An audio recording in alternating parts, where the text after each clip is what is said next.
আসসালামু আলাইকুম everyone, welcome back to my page.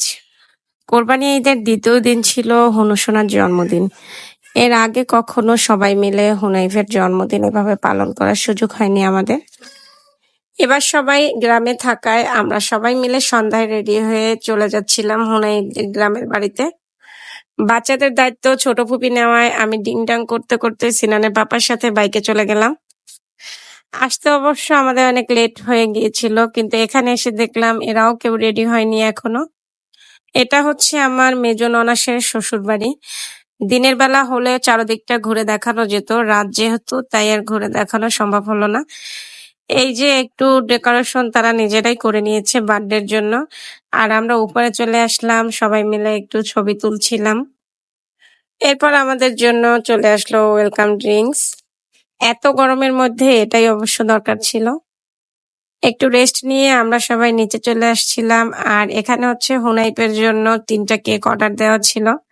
যেহেতু গ্রামের কেকগুলো মেকিং খুব বেশি ভালো হয় না, তাই পটুয়াখালী শহর থেকে এই কেকগুলো এসেছে, আগেই আমাদের অর্ডার করা ছিল। বাচ্চারা অবশ্য এখন পিকের এই কেকগুলাই বেশি পছন্দ করে। আমাদের অবশ্য থিম ছিল ব্লু হোয়াইট, কিন্তু আমাদের ব্যাড লাক এই কেকটা অনেকটা নষ্ট হয়ে গিয়েছিল। কেক অবশ্য অনেক দূর থেকে আনা, এই একটা ঝামেলা যে কেক যে কোনো সময় নষ্ট হয়ে যেতেই পারে। Bad luck. কেক গুলো আনবক্সিং করে আপু টেবিল সাজিয়ে দিল, আর আমাদের বাচ্চারাও রেডি কেক কাটার জন্য। দাদা ভাইয়ের জন্মদিন, তাই সিনান খুবই এক্সাইটেড, কিন্তু বাচ্চা তাই বুঝতে পারছিল না। ও চাচ্ছিল ও কেক কাটবে। কে কেক কাটবে এটা নিয়ে ধাক্কাধাক্কি চলছিল দুই ভাইয়ের মধ্যে।